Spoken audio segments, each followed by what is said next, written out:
Imagine a world where a single whisper could mean your death. No evidence, no trial, no mercy, just the crushing weight of fear and suspicion. In Salem, 1692, paranoia ruled, and a courtroom would gladly trade justice for the sight of a hanging noose. This was life in a village where mass hysteria took hold, and innocent men and women were accused of witchcraft. But the Salem Witch Trials are more than just a tale of superstition spiraling out of control. They reveal deep-seated political, social, and psychological tensions that tore the community apart. Stick with us as we dive into the madness, debunk the myths, and unravel the hidden truths behind this dark chapter in history. It began with just a few people, ordinary, yet their words ignited a firestorm of hysteria that consumed an entire village. Samuel Parris, driven by pride and paranoia, saw an opportunity. His daughter Betty and niece Abigail fell ill, but it wasn't enough to blame sickness. They needed a scapegoat. And there was Tituba, a slave from the West Indies. Under relentless pressure, she gave them what they wanted, tales of dark magic and the devil's whispers. With her words, Salem's descent into madness began. As the trials took off, magistrates like John Hathorne and Jonathan Corwin eagerly accepted the impossible. They accepted the spectral evidence where spirits allegedly testified against the accused. Cotton Mather, an influential Puritan minister, further stoked the flames, lending credibility to these supernatural claims. And then there was Giles Corey, a man whose defiance cost him his life. Refusing to plead, he was pressed to death with heavy stones, a slow, agonizing end that still echoes through history. These figures set the stage for one of the most infamous episodes in American history. But the nightmare had only just begun. Let's stop here for a moment.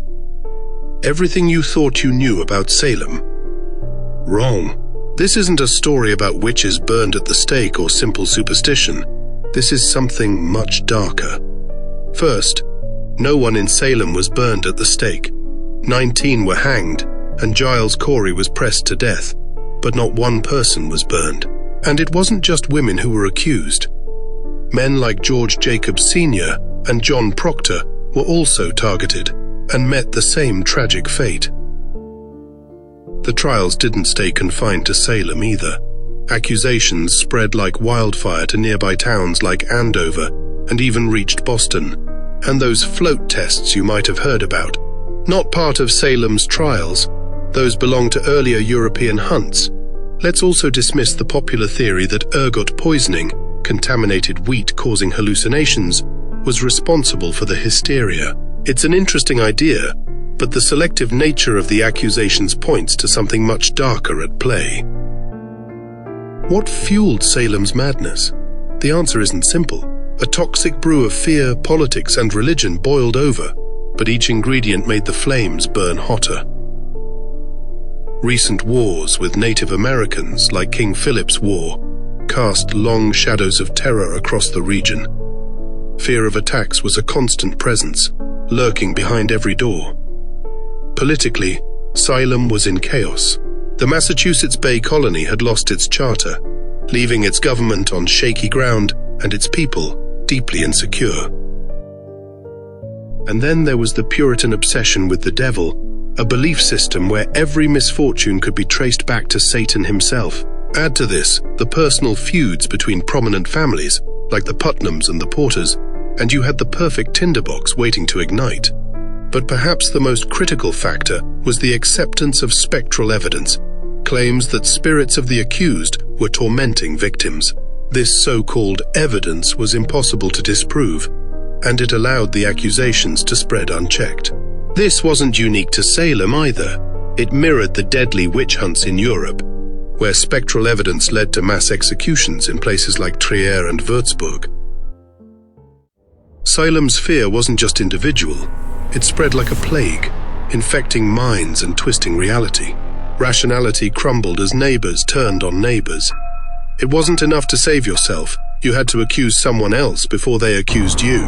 Paranoia spread like wildfire, burning through any last shred of reason. People who had once shared meals, traded goods, and trusted each other suddenly saw devils hiding in every shadow. This phenomenon wasn't limited to Salem. Across Europe, waves of hysteria led to similar, sometimes even worse, outcomes. In Trier, Germany, hundreds were burned at the stake. In Würzburg, over 1,000 were killed under the guise of rooting out witches. The difference? In Europe, torture was commonly used to extract confessions. In Salem, public accusations were enough to destroy lives. Fear was the real weapon. Fear of the unknown, fear of the devil, fear of each other. But all fires eventually burn out. The tide began to turn when the hysteria reached the untouchables.